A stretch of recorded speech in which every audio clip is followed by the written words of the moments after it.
Hello, my name is Mateta, and welcome to the FPL Scope and the weekly wildcard draft for Game Week 31, which is going to be the second most maybe popular wildcard week of the second wildcard, because we just had one now, Game Week 30, where a lot of people wildcarded after a lot of problems cropped up. And then since Game Week 30, we've had another couple problems prop up. So this is going to be a bit of a different team as well, because I also wildcarded myself last game week, and I sort of tailored the wildcard draft video to that team, or basically the team is my own team currently, and I have a bit of a different tactic than most people. So yeah, I'm going to do some changes to this team, so I'm going to get into that eventually when we come to this video. What's also new since last time is that we have confirmed which games are going to be doubling in, or which teams are going to doubling in Game Week 33. We have it confirmed now, no more guesswork. Even though the guesswork was correct, we have the exact same fixtures that we did expect to come out in Game Week 33. So yeah, we're going to just take you through all of that in this video. We're going to rank, as always, the team to have currently, the best team, in my opinion, in FPL for the next few game weeks. And we're going to rank them from 1 through 15 all throughout my squad, where the number one player is going to be the player that I think is the most important player to have currently in FPL. And this time around, it's a bit of a different player. It is Bukayo Saka, actually. He came back and was actually benched, which was kind of surprising, or not surprising, but it was kind of disappointing at first. But then he came on, he looked really good, he scored a goal, got 8 points in total, and now I think he's ready to kick on and basically play most matches going forward. He got his entry into playing football now, he's working back into his fitness, and he looks super good. Like, he looked really spry, looked really ready to play. And they have just really good fixtures, Arsenal. I think he is personally the best and most reliable captaincy option in Game Week 33 currently, with Haaland out. Marmoush is still who knows if he's going to be a fantastic player in Game Week 33 or not. He is still a fantastic player, but I feel like Saka is just a little bit more secure when they have the likes of Ipswich and at home to Crystal Palace. 2 decent games at least on paper for Saka. So he's a pretty good captaincy choice in the biggest game week of the season. Apart from that as well, I think he's just going to be a reliable player playing for Arsenal, who I think are going to look a lot better now with Saka back in the fold. They've missed him dearly, as we could see from his return. He came back and instantly scored a goal, and Arsenal looked pretty good, honestly. So yeah, feel quite good about Saka. He is back, and I'm really happy that I had him on my own wildcard draft. As you can see on the right hand side on the screen there, you can see the Game Week 30 draft, which is basically my own draft for Game Week 30. And I had Saka, started him, and got 8 points in the end, which I'm really happy with. And I'm maybe living off that high now because I have him number 1, which could be a bit high, but I do think he is warranted as a player currently, and someone that you should definitely have in your wildcard team if you're wildcarding this game week. Number 2, we have Alexander Isak, who was really close to being number 1. I was between Saka, Isak, and the third player that I have as well. Isak is going to be the best captaincy option in Game Week 32 at home to Man United and Crystal Palace. He also has Leicester away in this upcoming game week, but there are some questions about his injury issue, or his injury status now. He had to be subbed off because he struggled a bit with his groin. So yeah, we're not quite sure if he's going to be ready to play against Leicester, and with those smaller niggling issues, it could spur on and be a hindrance for him in the double game week as well. So just for that, I've dropped him behind Saka, but he's still a fantastic player to have, especially if he's fit to play. He's going to be probably the best asset to have currently in FPL with the 2 next game weeks against Leicester in a single game week and then a double game week with 2 decent home matches. After that, he's going to be decent as well. Game Week 34, where we're looking to free hit with this draft. He has Ipswich at home, but if you're not looking to free hit, he's again someone you definitely need to have with the double game week and also a fixture in Game Week 34 where you can't free hit if you don't have it, basically. So yeah, Isak's still fantastic, but we still have to make sure that he's fit to play and ready to play against Leicester. It's already on Monday. They're playing the final game of the game week there. So hopefully he can fit to play for that game, and hopefully he's going to be fit to play for Game Week 32 as well, because he's going to be a really popular captaincy and triple captaincy option in Game Week 32. So yeah, he's a really good player. The third player is Marmoush. I did mention him, and yes, he is now the main striker for City with Haaland out injured for a while. So Marmoush is going to be playing up front. He's going to be taking penalties most likely. He's on set pieces, like free kicks already. He looks really good and dynamic. He's already taken to the league really well because he is a fantastic player, one of the best, really. He's proven that in the Bundesliga, and he's already shown that he can do it in the Premier League as well. So yeah, really good matches. A decent double game week in Game Week 33. Not as good fixtures as Saka, and he's not as reliable as Saka because we know what Saka's done in the Premier League in the past. But I think he's also a really decent Game Week 33 captaincy option as well. So yeah, really good fixtures. And on top of that, he has a decent chance of getting a double game week in Game Week 36 as well. And we don't think Haaland's going to be back for that game week either, or potentially not. He's going to be in around that time. So at least one of those games, I think Marmoush is going to play up front because Haaland is going to be coming back from injury, and I don't think he's going to play 2 times 90 minutes in Game Week 36 already. So yeah, 2 double game weeks most likely, or at least one. If they go through in the cup, they get another one in Game Week 36. And they also have decent fixtures throughout as well, Man City. So yeah, Marmoush is a really good play now for a really cheap price, considering he's the main striker for Man City, who are, granted, not as good as previous years, but still really damn good and really capable of scoring goals offensively. So yeah, Marmoush comes in at number 3. Number 4 is our former number 1 pick in Mohamed Salah. He has no double game weeks. He also had a blank just recently, so maybe that's why I'm affected a bit and have taken him down from the number 2 spot last time around. Isak was number 1 last on the last draft. Basically, but he still has good fixtures, even though he doesn't have any double game weeks. He has Leicester in the double game week 33 match round, so yeah, he's still going to get amazing points as we can expect. And yeah, Liverpool, even though they have struggled a bit lately, they are still a really good team. They're playing Fulham, who are sort of struggling a bit for form. They're facing West Ham, where Salah is usually absolutely amazing, and then they have Leicester, which is a really bad team as well. So and then Spurs after that as well, where Salah was absolutely amazing last time around. So the next 4 fixtures are actually really, really good for Salah. And even though he doesn't have any double game weeks, he just blanked. There's a lot of people not as high on him anymore. I still have him as one of the most vital players to have in FPL, especially considering we don't really need the money for Haaland because he's not an option. So yeah, we have extra money to spare, and we can definitely use on Salah, who has just really great fixtures, and we know how good he is, and we know how he's going to be chasing records and trying to be the best player in the Premier League this season, which he has been by far. So yeah, Salah comes in at number 4. Pretty easy choice there as well. Number 5, we have Muñoz, Daniel Muñoz from Crystal Palace. A bit disappointing that he didn't get a clean sheet or anything against Southampton. Got subbed off a bit early as well in the 74th minute or something like that. But he's still a great pick. He still has a decent fixture now against Brighton at home. Sadly, for someone like me who is trying to do assistant manager these game weeks, I'm not going to get a table bonus for that game week if I go for the Crystal Palace manager, but that doesn't really affect Muñoz. He still has a decent fixture against Brighton, who just lost 3-0 against Aston Villa. So after that, he has 2 double game weeks in a row, and granted, the fixtures aren't the best. Man City away, Newcastle away, Bournemouth at home, and Arsenal away. Not the greatest fixtures, but still, Palace has shown to be a resilient team that can get a lot of points against decent teams as well, even though they just drew against Southampton, which is a bit of a downer, but I still have faith in Muñoz being super attacking and also having some clean sheet potential as well. So he's still, I think, the best Crystal Palace pick, and I still think he's a pretty simple choice to have and my favorite defender currently in FPL. Number 6, my second favorite defender currently in FPL, pretty close to first best defender as well, in Gvardiol. Again, City could have, or most likely has a decent chance of getting 2 double game weeks.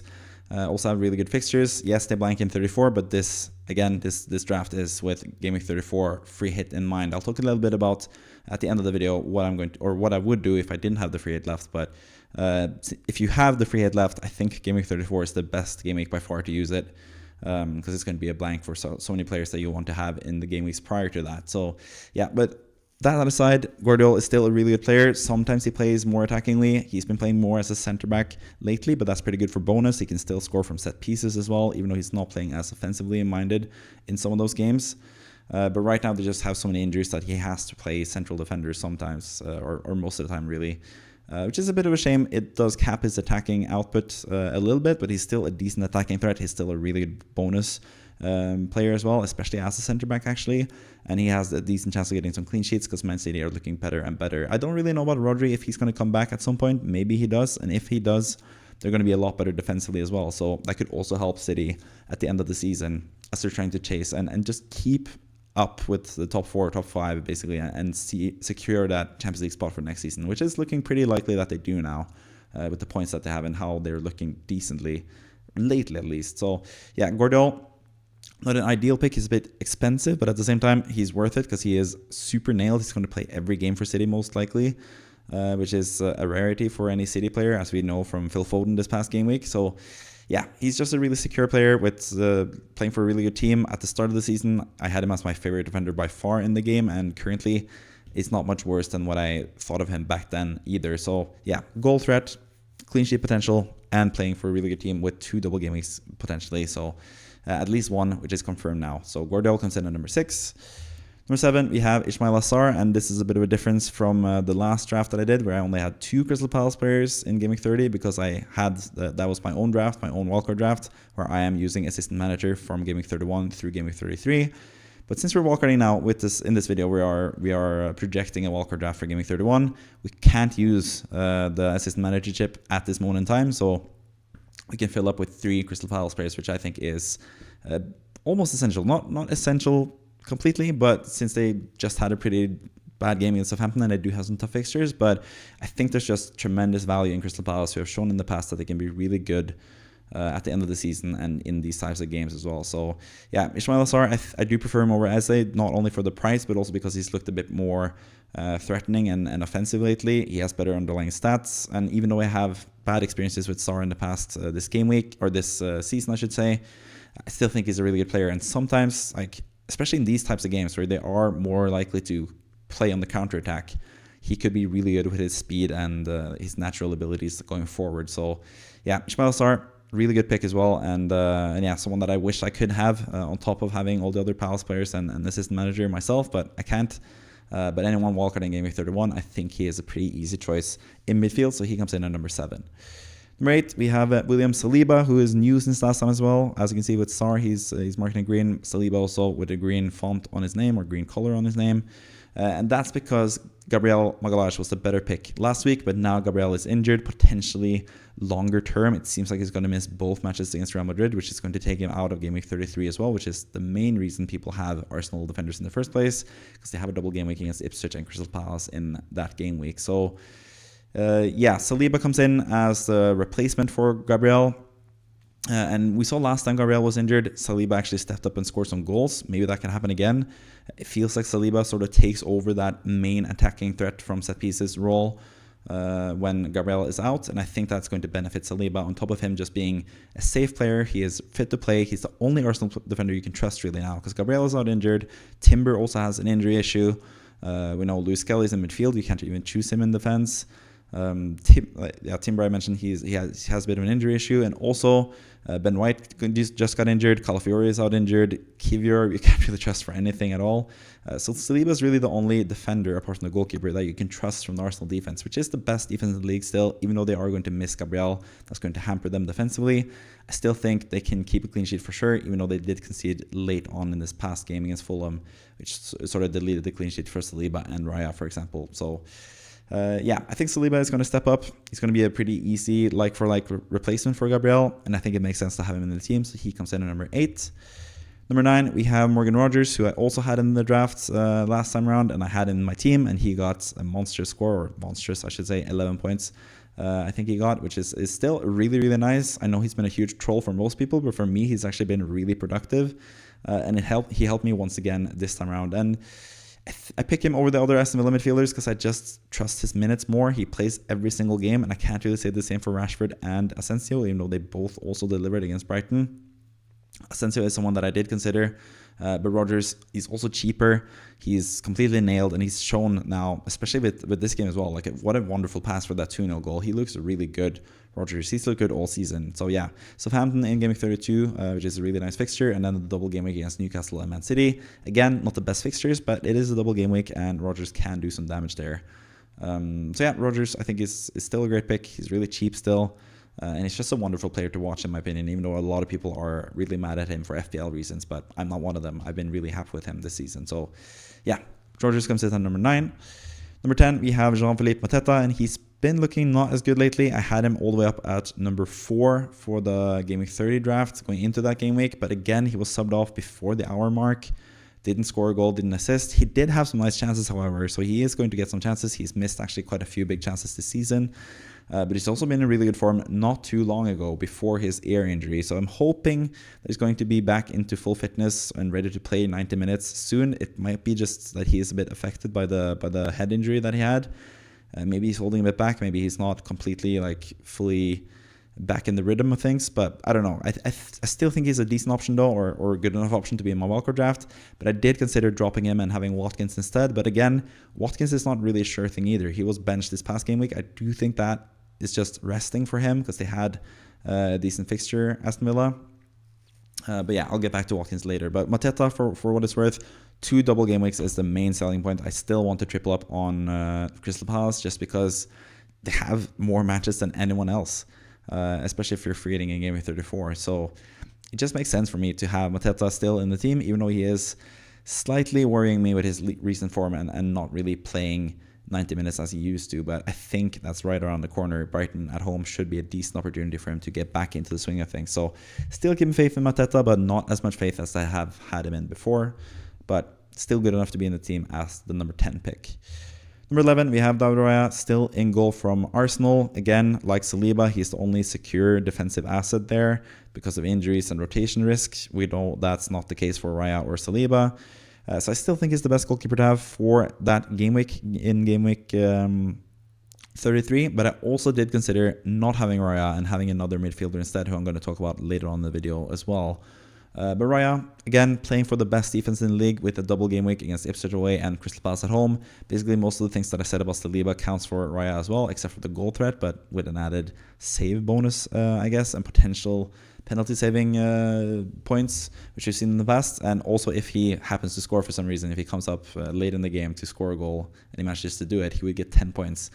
People forget about that rule change, but if a goalkeeper scores this season, that would be massive points, but that's not likely for Raya. But it is a plus over Saliba, I guess, potentially. And also the price, he's a bit cheaper than Saliba. Saliba is what, 6.3, 6.4, and Raya is about $1 million cheaper than that. So out of the two, it's a bit close, but at the same time, I just trust Saliba more, I guess. I think defenders are better to have than goalkeepers in terms of price and all that stuff. But yeah, pretty close between Raya and Saliba, but might as well just go with both because I do still trust Arsenal defense, even though they are currently forced to play Kivior, who I'm not a huge fan of. But I still think they're going to be decent defensively, and I think they're going to get a lot of clean sheet points going forward. So yeah, Raya comes in to double up with Saliba in defense for Arsenal. Number 12, we have Dan Burn, who, like the other Newcastle players, has double game weeks, or has a double game week, I should say, in game week 32. Also has that Leicester fixture where he's going to be almost guaranteed a clean sheet, basically. I do really like the Newcastle defenders for that reason, as we'll get to discuss pretty soon as well, even more. But yeah, Dan Burn, just 4.4, really cheap the way into the Newcastle defense. He's also super nailed. Trippier now has an issue, so that means that he's going to be even more nailed. Burn to play either as a left back if Botman comes back early, or as a centre back, as he's done in the past. He can score from corners. He still has 1 goal left in him, I think, this season.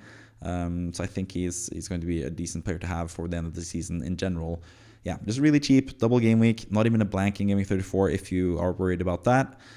So Burn is a pretty simple and easy choice as like an end of the bench guy. But again, he's not like the most important player. For the next 2 game weeks, he's going to be really good. But after that, he's not going to be as viable because Newcastle are going to get tougher fixtures eventually, and they won't have another double game week after game week 32. So yeah, Burn comes in at number 12 for all those reasons.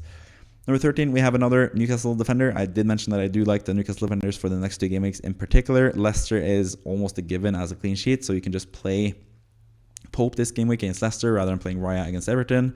Next game week, you can play Pope again against Man United and Crystal Palace at home.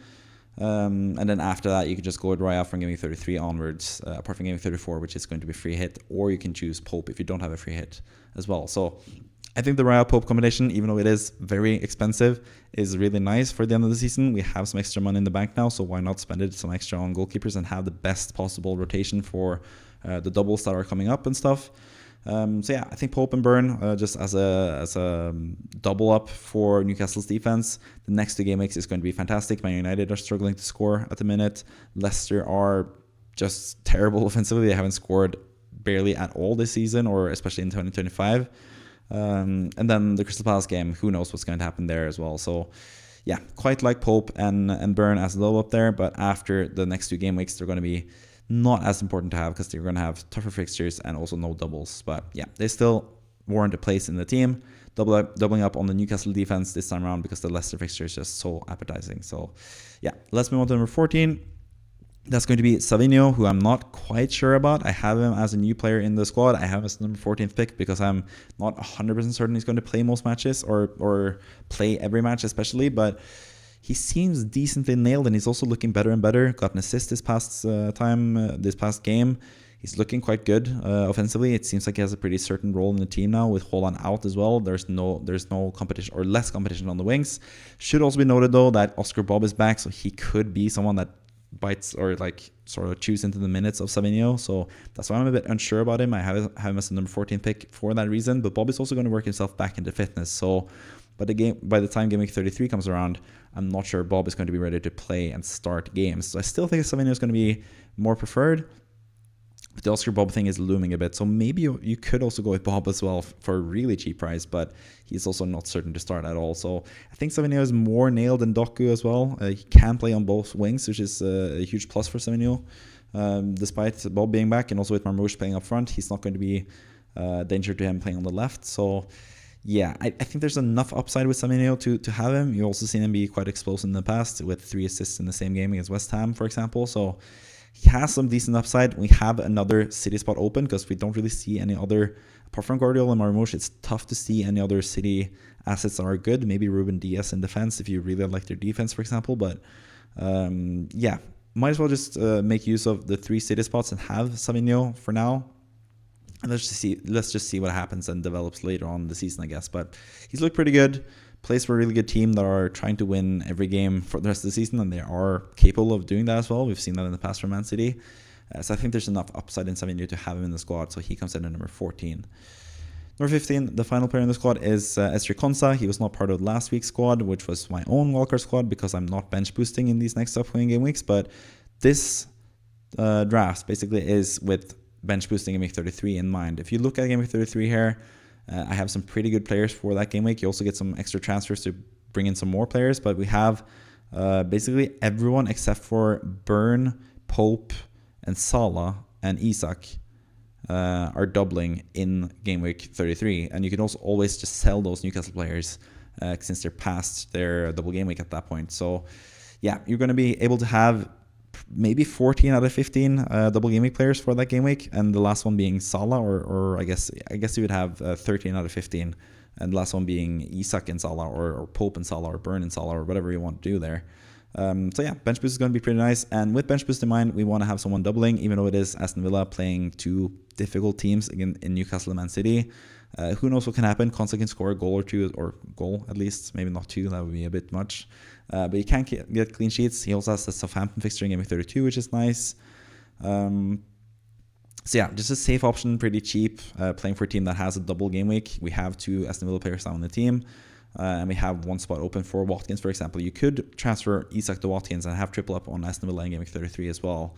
Because Isak after game week 31 and 32 is going to be less valuable, but he's still going to be a decent player to have. But yeah, Watkins is definitely an alternative there if you want to do that transfer. But yeah, Konsa, just a cheap player with a double game week for a team that I haven't tripled up on already.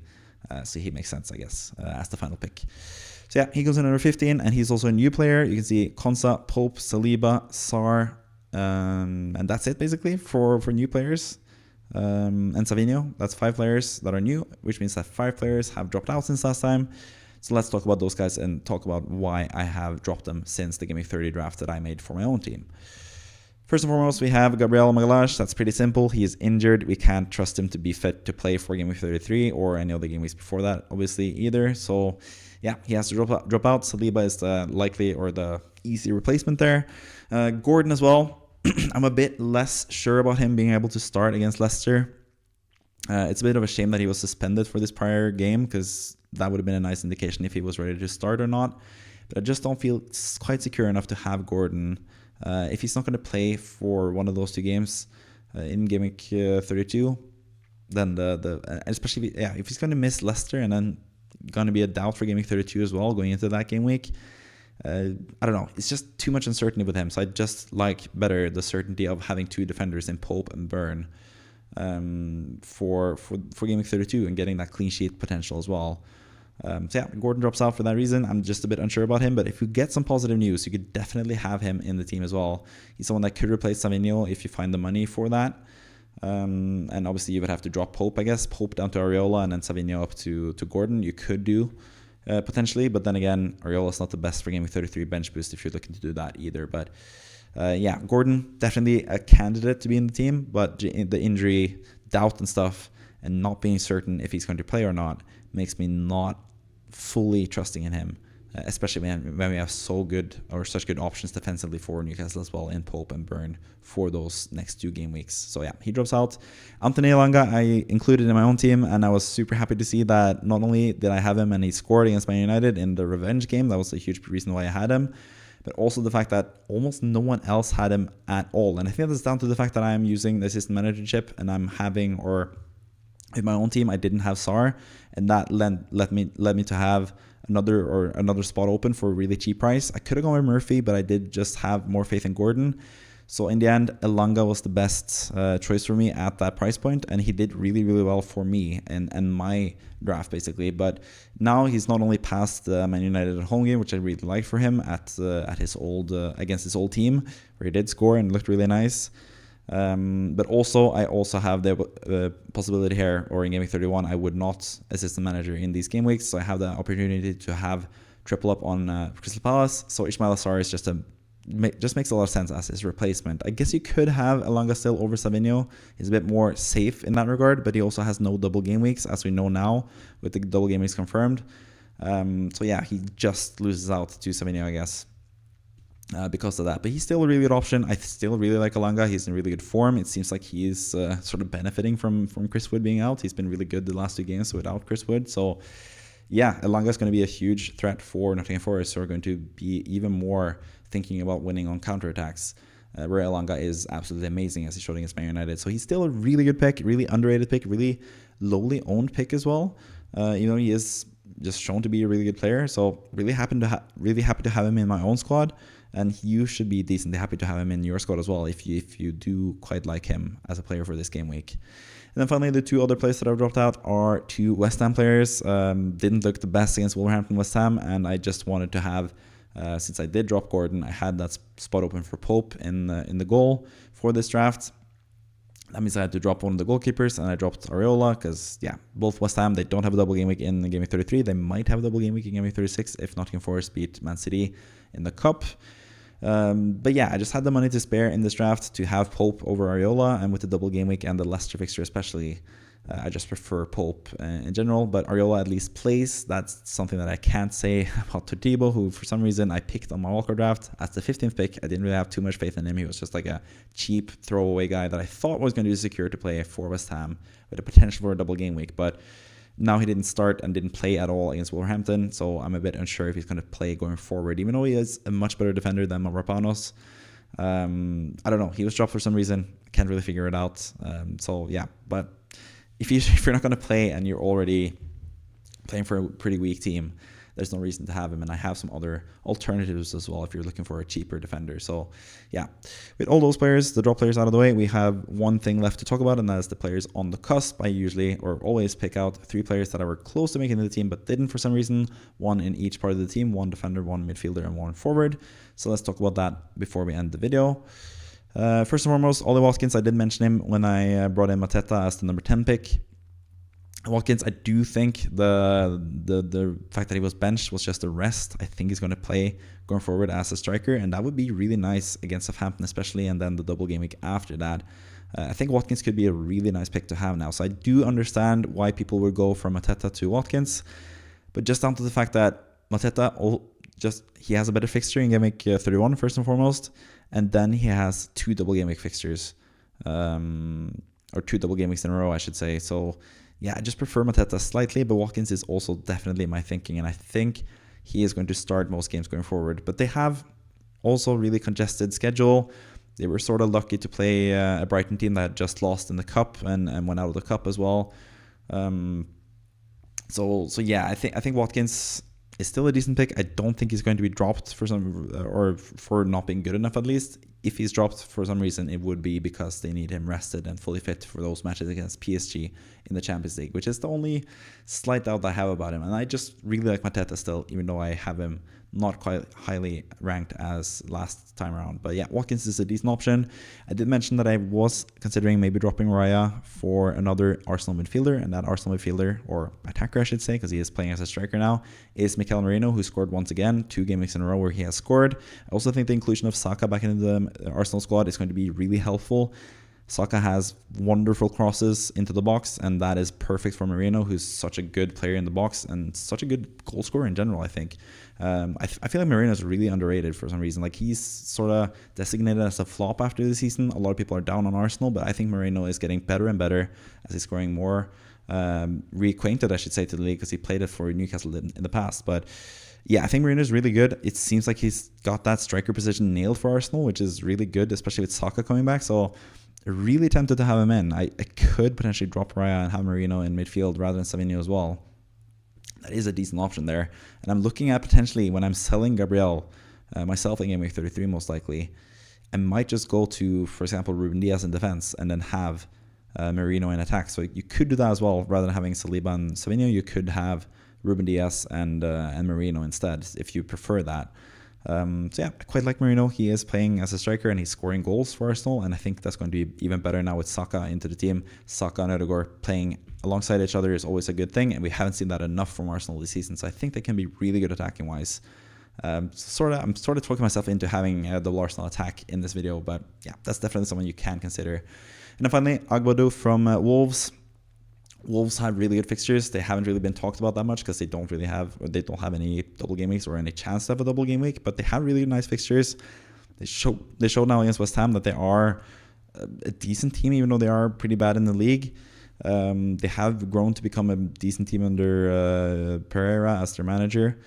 And Agbado is also another reason why they're a lot more solid defensively. He's a really good center back who almost got 2 bonus points, but it was dropped after a day now, I think. They've changed the bonus points, so he got 0 bonus points. But he is a decent bonus point potential player. He's only 4.0, which is the main selling point for him. He's really cheap. If you want someone to play in Game Week 34, if you don't have a free hit, you should definitely look at Agbado and other Wolves players. I would probably go with Agbado, Aït-Nouri, and Cunha when he's back. Maybe already on the wildcard and just have him ready for Game Week 32 onwards. If you're wildcarding and you don't have a free hit for Game Week 34. Agbado, definitely a decent option defensively, but because we are bench boosting in Game Week 33 with this squad, we want to have the double game week player in Konsa instead. So I just prefer Konsa over Agbado, but again, it's really close between them. So if you want to go a bit more differential, you could have a different goalkeeper, or you could do Saliba out for Ruben Dias, who's also a bit of a differential, of course, because he's not really picked that much.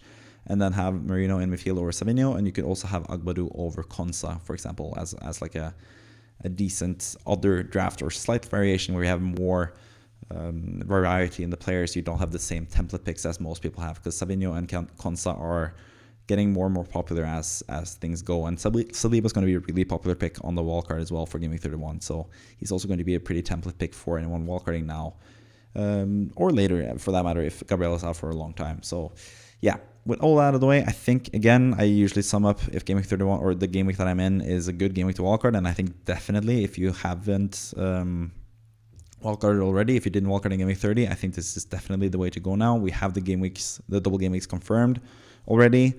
So we have as much information as we can have before Game Week 34 at this point. So yeah, I think it's a good game week to wildcard. And if you're on the wildcard, this is the draft that I would select for you. So yeah, I think that's it. Basically covers all the bases for this game week, or this game week's weekly wildcard drafts. I hope you enjoyed it. I'll be back in Game Week 32 with another wildcard draft, because I do this every single week, hence the name Weekly Wildcard Draft. So please subscribe if you haven't already. Like the video if you made it through all the way up until this point. Thank you for watching, as always, if you're a recurring viewer. And comment down below if you have any comments about the team. And if you're wondering, if you don't have the free hit available, for example, I can try to make a team in the comments, I guess, for what I would do if I didn't have a free hit, if you're interested to see that type of team as well. So let me know in the comments anything you want to know about Game Week 31 and the wildcard potential for this game week, or any other questions or feedback or anything. I much appreciated all of it. So yeah, with all that out of the way, thank you for watching. I'll see you next time. Bye bye.